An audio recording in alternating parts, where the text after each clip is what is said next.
Boa noite a todos. Boa noite, Davi. Bom, para a gente iniciar, né, o perguntas e respostas, este primeiro momento das reflexões da noite. Lembrando, quem quiser formular perguntas e direcionar aí aos amigos aí na lateral, para que possam ser respondidas aqui até ajudar-nos aqui com este momento. A primeira pergunta que nos foi entregue aqui é: o que acontecerá com a criatura ou a pessoa que não acredita na vida eterna ao desencarnar? O mesmo continua pensando na vida física? Bom, a pergunta nos remete realmente a dizer que sim, né? Mas conforme a doutrina nos traz, há muitas questões que envolvem isso. Uma pessoa que não acredita que de fato ela desencarnou ou morreu o corpo físico, ela ainda se acha viva e muito viva. E o que faz ela ter esses sentidos ou essas sensações de ainda estar neste corpo físico ou estar nessa situação, ou às vezes entra, conforme Kardec assim nos traz, num estado de que ele coloca como perturbação, que é o momento de se ver numa outra condição e não entender muito o que está acontecendo, principalmente para aquela pessoa que teve a intenção de tirar sua própria vida, né, de cometer um ato que levou a matar o corpo físico, e aí chega na condição espiritual dela, achando que isso ia acontecer, que ela ia se matar, acabar com toda a sua tormenta. Isso não acontece. E aí ela entra nesse estado de perturbação, né? E essa condição ela será pior pelas questões que nós trazemos intimamente dentro daquilo que nós vivenciamos no nosso dia a dia, no apego às questões principalmente materiais, né? As questões da matéria, em não compreender todas essas questões. Porque a pessoa se encontra de lá, ela vai ter sensação de fome, ela vai ter sensação de frio, porque na verdade essas sensações elas acontecem através da questão do perispírito, que é o corpo espiritual. Na verdade, é o que nos molda no corpo físico, no que dá molde a esse corpo físico. Então, as sensações que o espírito tem no corpo físico, elas são devido à questão do perispírito. Então, a pessoa chega nesse processo do desencarne, ela vai se ver mais viva do que nunca, né? Então, quando ela não acredita nessa vida eterna, por isso ela está tentando se matar, ou a pessoa que tenta se matar, não vê isso, né, Davi, como uma questão de vida eterna. E ela busca este caminho. E aí, infelizmente, ela estará num transtorno ainda maior, justamente por essas questões, que ela vai ter todas essas sensações ainda no corpo, ela vai ter todas essas dores, sentir toda essa angústia, toda essa ansiedade, esse remorso. O principal de tudo isso, conforme a doutrina coloca, é o desapontamento, né? Que ela se achava que ia se libertar de tudo isso e não se libertou. E aí, numa questão que não foi pelo suicídio, mas a pessoa por crenças em outras religiões que falaram para ela que ela ia morrer, né? Ou ela ia para o inferno, ou ela ia para o céu. E na verdade, conforme a doutrina coloca, não é uma questão, um lugar circunscrito, ou seja, um local específico, porque céu e inferno é um estado de consciência, ou seja, é de acordo com o que nós aqui estamos vivenciando, vivendo, né, de acordo com as nossas atitudes, com o nosso agir, com o nosso pensar, com o nosso sentir, segundo o que Jesus coloca, a cada um segundo suas obras. Nós não vamos nos tornar anjos ou santos, no dizer da palavra, por apenas ter desencarnado ou por apenas ter nos libertado do corpo físico. Iremos voltar para a pátria espiritual, ou seja, para o mundo dos invisíveis, conforme a doutrina coloca, na mesma condição que aqui estamos. Então, este processo de questão ou outra, o que acontece, tem a ver justamente com o que está vivenciando, porque às vezes a pessoa já está aqui buscando se espiritualizar, ela já está buscando se despojar das questões materiais, buscar aquilo que Jesus coloca do reino de Deus dentro de si, né? De trabalhar os sentimentos verdadeiros, de buscar o amor ao próximo, de vivenciar todas essas questões, e ela já se libertou.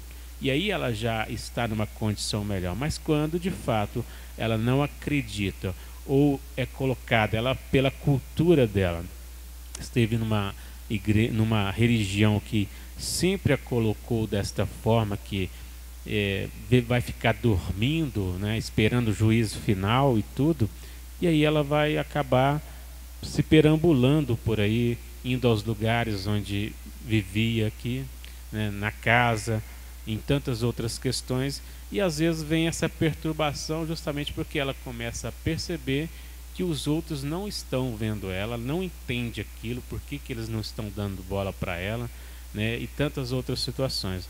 Nós que aqui trabalhamos em reuniões mediúnicas, às vezes o espírito manifesta com essas dores, com essas dificuldades, sem entender muito isso. E às vezes no primeiro momento não é possível dizer isso.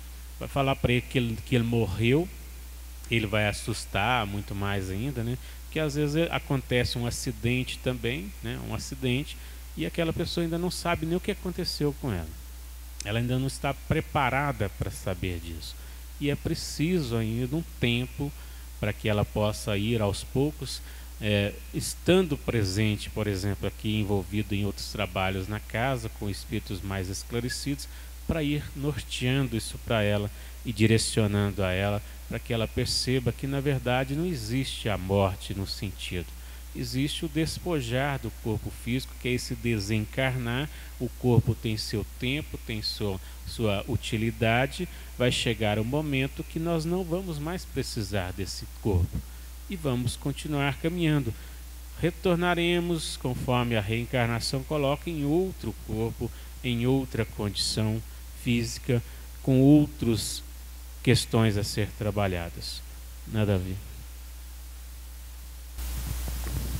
Isso mesmo. Boa noite a todos.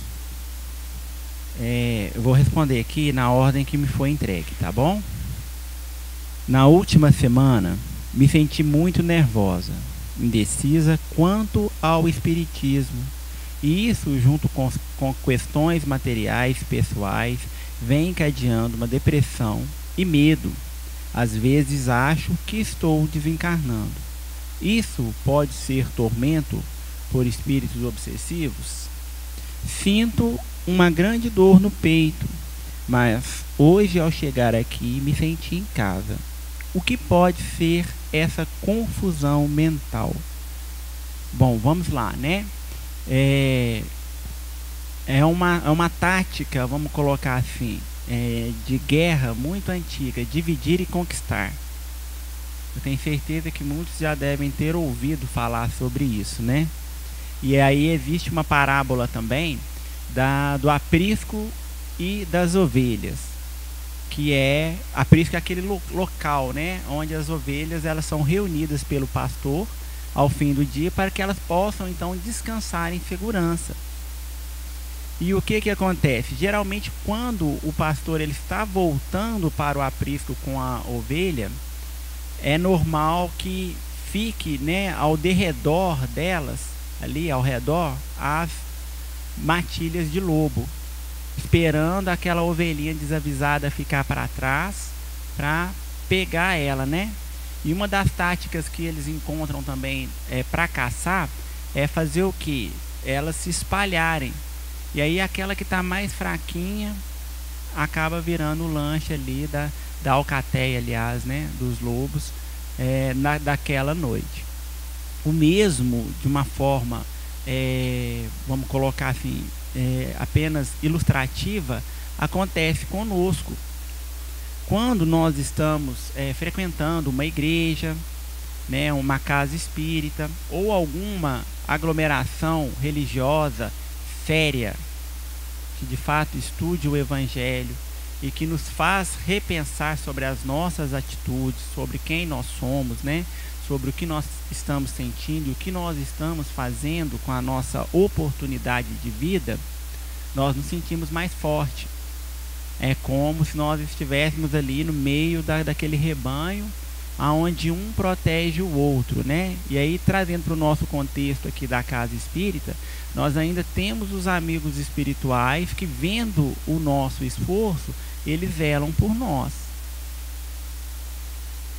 Geralmente, quando tais pensamentos nos visitam, né, esse pensamento de desânimo, essa apostasia, essa falta de vontade da vida e esse desespero, pode ser coisas nossas? Pode, porque é normal, né, nós oscilarmos quanto ao nosso humor. Isso se dá devido a vários fatores fisiológicos, questões hormonais e até mesmo pela própria personalidade da pessoa, do indivíduo. Todos nós vivemos dias de altos e baixos, né? Não é nenhum crime isso e nem é nada muito extraordinário. O que a gente precisa observar é a duração desses momentos, né?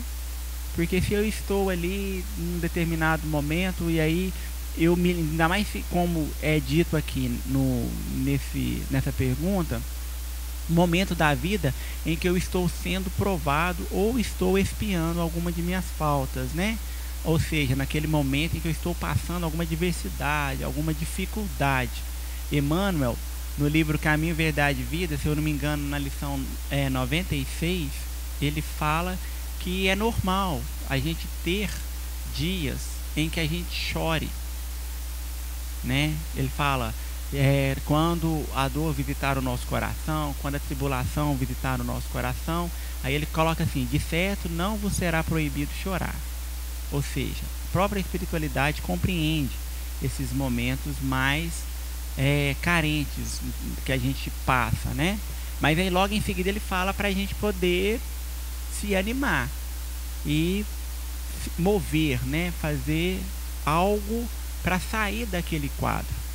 Jesus, no Evangelho de João, no capítulo 14, ele fala, no mundo tereis aflições, mas tende bom ânimo, pois eu venci o mundo. E aí em tudo nós precisamos nos inspirar em Cristo. Porque quem é Cristo? Quem é Jesus? Eu nem vou dizer quem foi, porque ele continua sendo. Ele já era, ele continua sendo, né? Ele já era, ele foi e continua sendo. E ele passou por tudo que passou. Ele nasceu pobre, teve que trabalhar, ajudar no sustento da casa. Depois, quando iniciou o seu ministério evangélico, né, trazendo a revelação do evangelho para a gente, ele sofreu todo tipo de discriminação, de retaliação, de preconceito, de inveja, e todos nós conhecemos, né, qual foi o derradeiro destino do Cristo no mundo, quanto encarnado, né? Ele passou pela cruz. E aí ele fala, no mundo tereis aflições, mas tende bom ânimo, pois eu venci o mundo. Então nós vamos vencer também. Uma coisa que eu sempre falo é o seguinte, às vezes a gente está passando por alguma situação na vida e aquela situação, às vezes ela até tende a se repetir, né? E a gente fala assim, mas eu não consigo ficar livre disso, isso está sempre acontecendo, eu faço, isso torna a acontecer na minha vida. Talvez a gente esteja fazendo a pergunta errada. Talvez nós devêssemos perguntar qual lição eu tenho que aprender com essa situação. Porque se o mundo, dentre tantas outras qualificações, para nós outros espíritos encarnados, ele é uma escola, então cada situação que nós vivemos é uma matéria. E às vezes cada provação, né, já vem de prova. É de fato a prova para ver se a gente aprendeu a lição. E se não aprendeu, o que acontece? Repete a prova de novo. E vamos continuar repetindo quantas vezes mais for preciso, até que tenhamos superado aquela dificuldade. Com relação a ser uma obsessão, ser uma influenciação de um espírito, pode ser também, né? No próprio livro dos Espíritos, Kardec pergunta: por acaso os espíritos influenciam na nossa vida? E a resposta é: muito mais que podeis imaginar, de certo são eles que vos dirigem.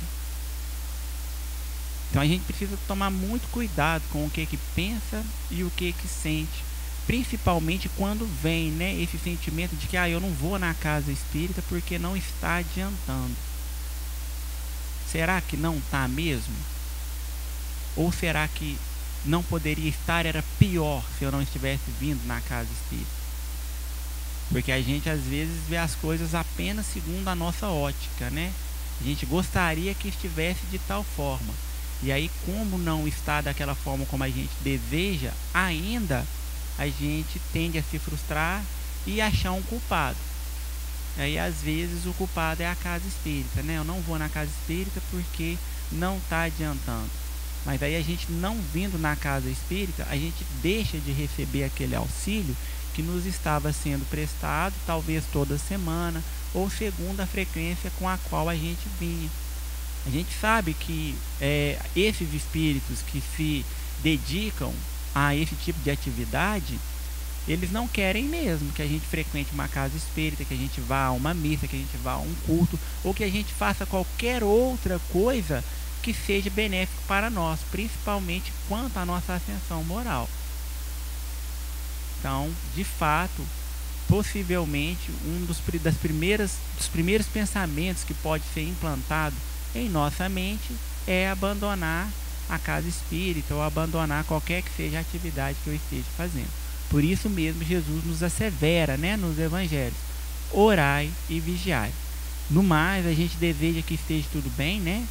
Caso a pessoa coloque aqui que está se sentindo melhor, tem certeza que foi auxiliada pela espiritualidade que se encontra na casa. Mas caso ainda sinta no coração o desejo, né, de conversar ou de ser auxiliado, procura lá na recepção o atendimento fraterno, que eu tenho certeza que vai ser um prazer para casa, para nós outros, estar auxiliando aí da forma que nos for possível. Quando solicitar ou como saber se necessito de um acolhimento, trabalho espiritual? Primeiro, acolhimento, né? Todos nós precisamos. Há uma questão, podemos dizer até muito antiga, mas que ainda remete-nos aos dias de hoje, de que quando se tem que procurar um psicólogo ou um psiquiátrica é porque está doido, né, Davi? É porque não está bem das cucuia, como se diz. Mas não é bem isso, né? O mundo de hoje é um mundo muito, vamos dizer assim, corrido, muito agitado. Há muitas questões sobre as nossas necessidades que a gente precisa avaliar. Então, na verdade, todos nós precisamos desse amparo. Jesus diz assim: vinde a mim todos vós que estáis cansados, sobrecarregados, angustiados, estressados, todos vós que estão aí necessitados de algum consolo, de algum auxílio, de algum amparo, né? E esse amparo, às vezes a gente vai encontrar neste ombro amigo, deste psicólogo, desse psiquiatra, desta pessoa no acolhimento fraterno, que vai nos direcionar, que vai nos auxiliar, que vai nos orientar melhor de uma situação que nós estamos vivenciando ou estamos passando, do qual nós não estamos encontrando a solução ou não estamos conseguindo perceber a forma de sair dela. Muitas das vezes a situação que nos acomete, quem está no problema não consegue enxergar o problema. Às vezes, por exemplo, numa situação de relacionamento conjugal, né, de um problema de relacionar com o outro, a pessoa às vezes está naquela vontade tremenda de resolver seu conflito, mas não consegue o caminho, a forma como. E às vezes esse acolhimento ou este amparo vai providenciar isso em nós para que a gente tenha outros olhos, para que a gente possa abrir a mente, conforme Jesus coloca, e observe, abra os olhos e veja com a alma no sentido, né? E buscar entender tudo isso. A questão de trabalho espiritual depende que tipo de trabalho espiritual seja esse. Porque o maior trabalho espiritual que Jesus nos convida é nós nos conduzir neste caminho de segui-lo. Porque ele fala, vinde a mim em todas essas condições, mas ele nos dá um norteamento. Tomai sobre vós o meu jugo e aprendei comigo. Ou seja, tomai é um verbo, é uma ação. Pratique o evangelho, pratique mudanças de atitude, pratique situações outras que vai conseguir te direcionar por um caminho mais seguro, mais tranquilo, mais suave, conforme Jesus coloca, porque esse é o caminho que ele nos propõe. O meu jugo é suave, ou seja, o meu caminho, o meu aprendizado é suave. O porquê que ainda trazemos tanto peso, ou tanta dor, ou tanto sofrimento, que nós não conseguimos sair disso? É como se nós estivéssemos mergulhados numa areia movediça e a nossa altura, como se estivesse aqui debaixo dessa palmeira aqui, ó, nós estamos aqui mergulhados e a galha está ali, ó, basta segurar, ter um pouquinho mais de vontade e sair da situação. Só que a forma como nós estamos, nós não vamos ver a palmeira na condição de ser esse gatilho para nos ajudar a sair dessa situação. Ou às vezes não vamos perceber o auxílio daquela pessoa que vai nos conduzir neste caminho. Então, primeiro é de fato a gente tentar trabalhar o sentimento que o próprio Cristo assim nos diz, quando diz assim, antes de vir no altar, verifique se não há nada que te atrapalhe ou que te impeça, né, Davi, de deixar aqui a sua oferenda. Ou seja, para que a gente receba, a gente tem que estar aberto a isso. Então, nesse sentido, o acolhimento, você tem que se abrir a ele, a ouvir realmente aquele amparo, aquele auxílio que vem. Porque se você vier fechado a isso também, a outra pessoa pode te orientar, pode te esclarecer, pode te dizer o que você precisa buscar, mas se você não estiver motivado, com vontade para isso, você não vai. Em muitas das situações, às vezes a pessoa vem porque outro falou para ela vir, porque a mãe trouxe ou o pai trouxe, e aí a pessoa ainda não está nesse caminho, nessa busca, né? Aí a gente volta em vários ensinamentos de Jesus, conforme até muito assim simbólico, muito profundo, a parábola lá do filho mais novo com o filho mais velho. O filho mais novo passou por uma problemática e ele se abriu a isso, ele buscar novamente um caminho, enquanto que o outro estava ali superficialmente vivendo situações que achava que ele ainda não tinha problema. Então nós temos que entender nesse contexto a importância de ouvir o outro, de poder conversar com o outro, de trazer esse momento para nosso aprendizado, de forma que nós vamos assim compreender melhor.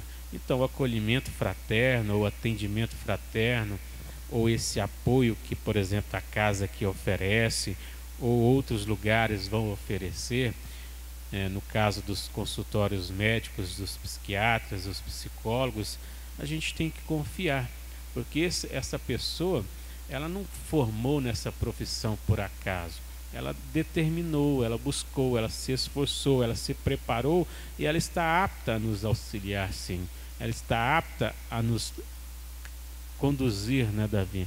Auxiliar que a gente possa crescer. Porque se a gente não confia no médico, o que adianta a gente ir lá? Se a gente não tem fé, conforme Jesus coloca, se a gente não confia em Deus, o que adianta a gente vir no centro espírita, na igreja ou qualquer outro lugar? Se a gente não confia nessas coisas, a gente não se abre para isso. E aí a gente fica meio que nos bloqueando, né? Conforme Pedro, o apóstolo, Jesus pergunta para ele 3 vezes assim: Pedro, você me ama? E Pedro, né, Davi responde: amo. Aí depois ele pergunta de novo: Pedro, você me ama? Bom, já falei uma vez, ele está perguntando de novo: amo. E aí pergunta a 3ª vez: Pedro, você me ama? Jesus não está esperando Pedro dizer que o ama. Jesus está esperando que Pedro entenda se realmente ele o ama. E é isso que Jesus espera de nós. Se nós realmente sentimos a sua mensagem, saber que ela existe, há mais de 2000 anos nós já sabemos. começar a sentir essa verdade que liberta em nós e a construir esse caminho pautado nesse entendimento, que já é o segundo passo. Há 3 movimentos. Primeiro é saber, depois é sentir, depois é vivenciar. Então Jesus nos convida a sentir e depois começar a vivenciar, colocar em prática. Por exemplo, o mandamento maior, fazer ao outro o que se quer a si mesmo, todos nós sabemos. Só que vamos lá nas nossas questões do dia a dia. Colocar isso em prática é um caminho extenso, né, Davi? É uma montanha, conforme Jesus fala, que somente a fé pode mover tudo isso. Somente a fé, a confiança é que nos proporciona tudo isso. De saber que existe uma montanha, mas que eu posso subi-la e que lá de cima eu vou ver um mundo mais suave, mais leve, conforme assim Jesus coloca. Ou seja, encontrar esse descanso para a alma. E aí, nesse processo de acolhimento fraterno, nesse processo de trabalho espiritual, ou seja, de trabalhar em nós as questões espirituais, que é o nosso principal objetivo, que nós estamos aqui não é para comer, deitar, dormir, trabalhar, isso não é o nosso essencial aqui, né? Comer e dormir muito menos, porque os animais também comem e dormem, né, Davi? Né? E muito menos como muitos pensam que a vida é sexo, que a vida é isso, aquilo outro. Os animais também fazem sexo. O homem é algo mais próximo de Deus.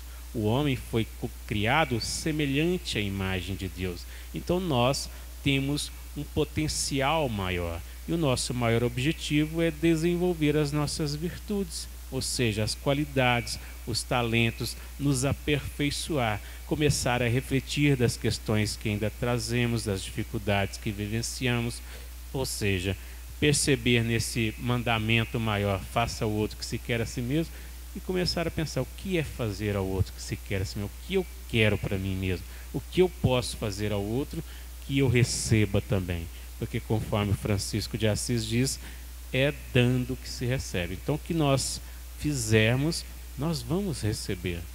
Então cabe a nós entender esse propósito nosso como evolução, que é o propósito evolutivo, e buscar, conforme Jesus coloca, ir até Ele, sentir seus ensinos, começar a trabalhar isso em nós, vivenciando, para que nós encontremos esse descanso que Ele nos promete. Primeira vez em um centro espírita. Como funciona o processo da reencarnação?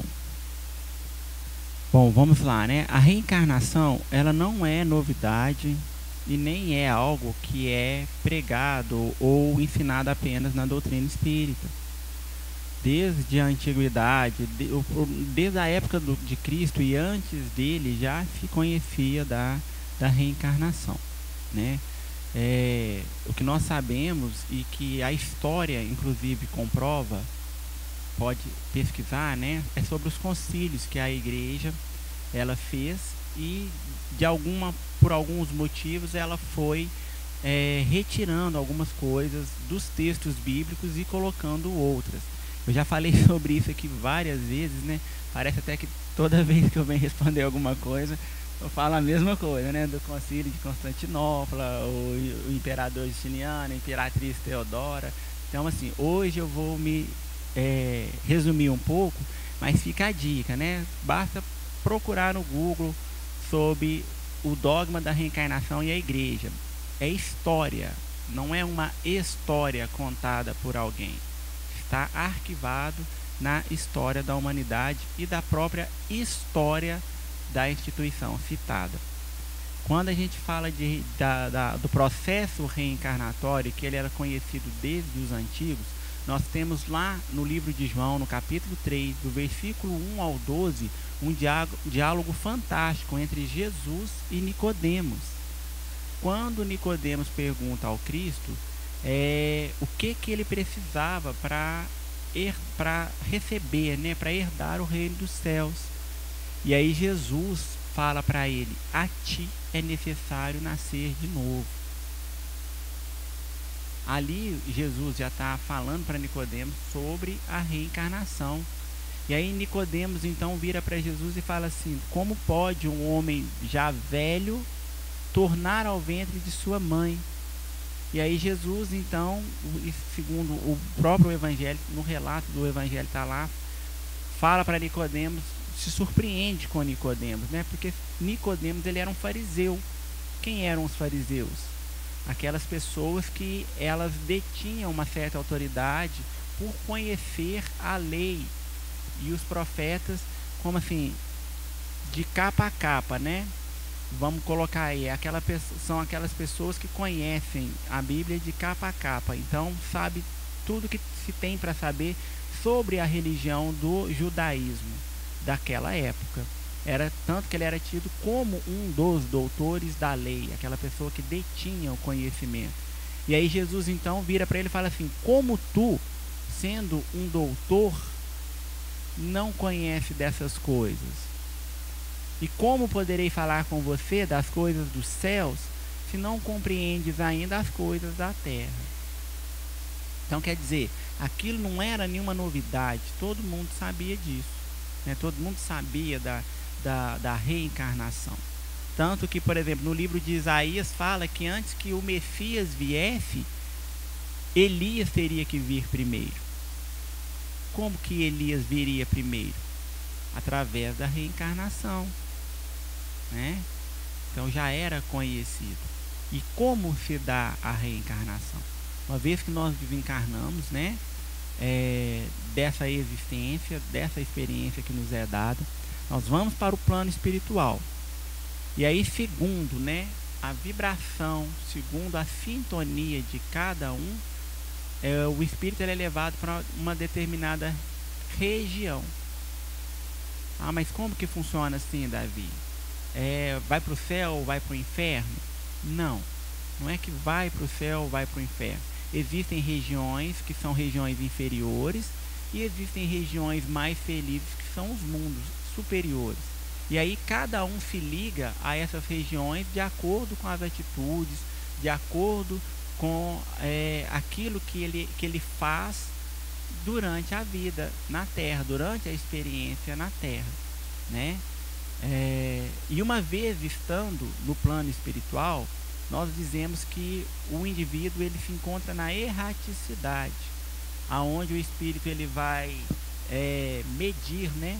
Fazer ali uma pesagem, uma análise de como foi a sua vida, o que ele acertou, o que ele podia ter feito diferente, né?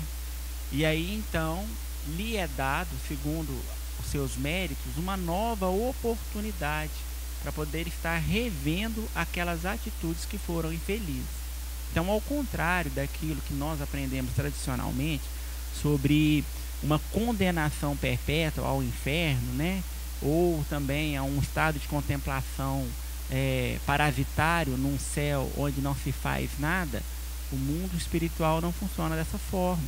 Mesmo estando na erraticidade, o espírito ele é convidado a trabalhar, a produzir, a aprender e a evoluir, né? Aí podemos dizer assim, a reencarnação é como se fosse a oportunidade dele colocar em prova tudo aquilo que ele aprendeu lá, né?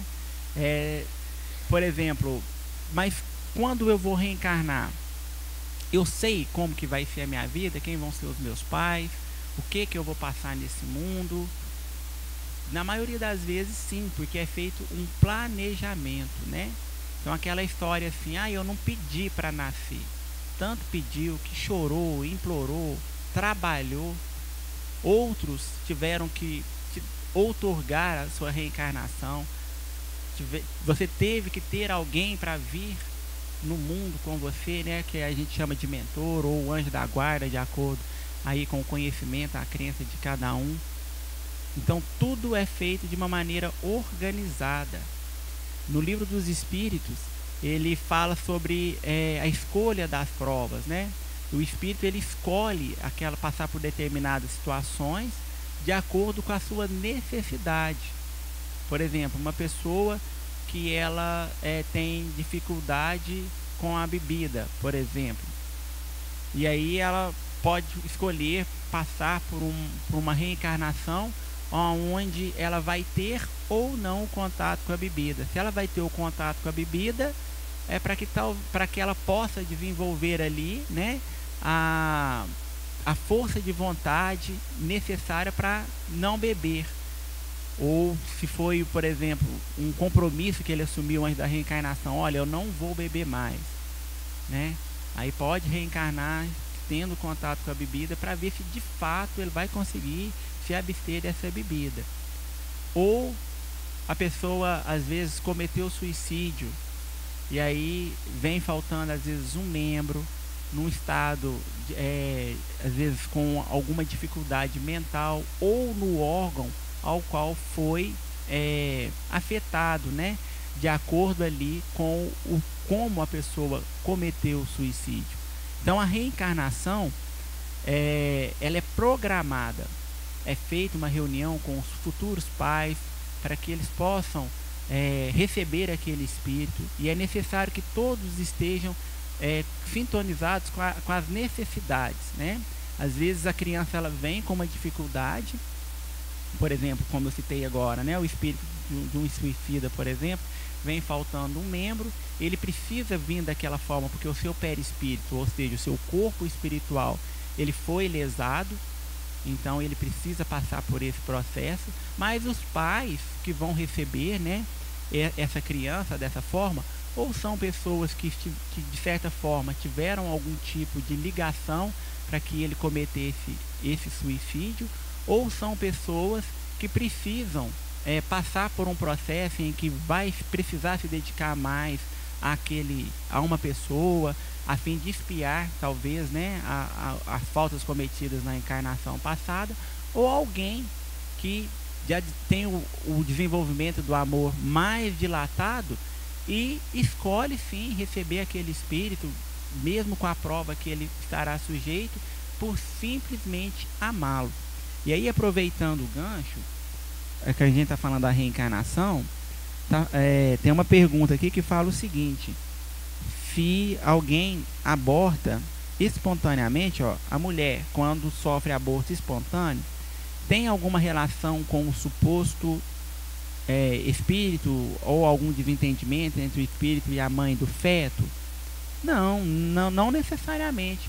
Às vezes pode ser uma situação em que o espírito ele precisa receber ali os fluidos, né, da mãe, daquela mãe. Ela se voluntaria para receber aquele espírito, mesmo sabendo que a reencarnação ela não vai se consolidar, ou seja, a gestação ela não vai chegar a termo, mas aquele espírito ele precisa passar por aquele processo até para corrigir algum problema que ele tenha no perispírito. Aí acontece esse aborto espontâneo, esse espírito ele volta para o plano espiritual, e aí sim é feito o planejamento para uma reencarnação completa, possivelmente com essa mãe que teve esse aborto espontâneo, ou com alguma outra segundo a necessidade e também, né, o mérito de cada um.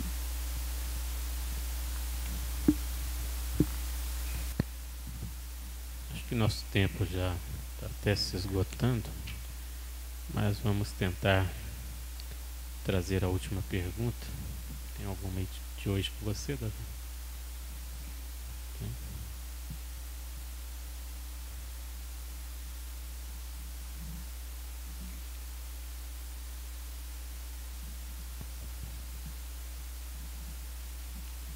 Não entendi muito aqui a questão, mas fala assim: pessoa que enfrentou o medo do suicídio. Está aqui sem método tradicional. Não deu para entender muito bem, mas vamos lá. Questão de enfrentar o medo do suicídio. Vamos pensar que seja esta a questão que a pessoa coloca. O medo no sentido de que às vezes vai soar, igual o Davi estava colocando, né? Muitas interferências, vamos pensar. Porque quando a pessoa está assim, depressiva, ela está angustiada, ela está vibrando negativamente, ela vai atrair para junto dela, vamos dizer o termo amizades, mas não são amizades, né, Davi? Mas é o que nós também companhias, mas é o que nós também procuramos quando a gente está aí buscando, conforme Jesus coloca, as questões da porta larga da vida, né? Quando a gente está aí indo para ambientes que não são edificantes ou buscando aquilo que não edifica, conforme Paulo, o apóstolo, vai colocar. Então, quando a gente baixa a nossa vibração, a nossa guarda, esquece de vigiar, conforme Jesus coloca, a gente atrai, obviamente, aquelas companhias de acordo com o que nós vibramos, de acordo com o que nós estamos sentindo. Eles também, com o mesmo pensamento, com o mesmo sentimento, aproxima de nós, né? E aí nós vamos, como se diz, abraça nessa situação toda e vai sendo levado por isso. Aí Jesus vem e nos convida ao vigiar, ao orar, ao mudar o pensamento, a ter uma atitude mais positiva. Então, somente enfrentando essa questão de sair desta situação, aquilo que Kardec nos traz no Evangelho sobre vencer-se a si mesmo, as suas más tendências, né? Trabalhar os sentimentos. Lá na pergunta 911, a Kardec ainda questiona como pode a questão do espírito às vezes conseguir se libertar dessas más tendências, qual é o meio, né, de fazer isso, na pergunta 911 e na 919. Na 911 ele vai falar que muito nos falta é a vontade, quer dizer, 909. E a 911 vai falar que muitas das vezes nós nos comprazemos a ela, ou seja, é como se a gente gostasse dessa situação e isso fizesse bem em algum momento para nós, né, Davi? Igual às vezes o fumo, o álcool, por exemplo, os vícios, as questões que não edificam, em algum momento ela vai ser, vamos dizer assim, prazerosa em nós, porque está sendo prazer naquele momento, no corpo físico, no ego. A pessoa gosta de mostrar que a bebida que ela está bebendo e tudo, aquela coisa toda, mas no fundo nós vamos perceber que isso só vai nos trazer mal-estar futuro. É a mesma coisa que você sabe que isso não vai te fazer bem, mas continua fazendo. Então, nesse sentido, enfrentar o medo do suicídio, na verdade, é entender que a vida ela é linda, que ela continua, que nós temos que transportar essas barreiras mesmo, conforme Jesus coloca, trazer a fé para dentro de nós, igual nós falamos anteriormente, construir esse vivenciar as coisas positivas, porque só assim nós vamos elevar o nosso padrão mental, a nossa sintonia positiva, para atrair para junto de nós as boas companhias, que são as companhias verdadeiras, que são os amigos verdadeiros, que estarão nos direcionando no caminho do bem, no caminho do amor. Nós temos ao nosso lado, conforme Jesus coloca, o nosso anjo da guarda. Nós aqui tratamos como nosso guia espiritual, nosso mentor espiritual, aquele que foi colocado ao nosso lado com a incumbência de nos orientar, de nos assistir, de nos esclarecer, de nos conduzir. É como se você tivesse aqui duas saídas, né? E a saída positiva é essa, mas você tem um cadinho de queda por essa saída de cá, e você tem vontade de passar aqui, conhecer o que se tem neste caminho. E aí quando você passa por ali, você começa a se afinizar com aquilo, a gostar daquilo, mas aquilo não vai te trazer prazer para a vida toda, né, Davi? E aí o caminho correto é o caminho do aperto que Jesus fala, ou seja, de começar a entender que essas coisas não dá para passar por aqui com você, é você sozinho, que isso precisa ser colocado de lado.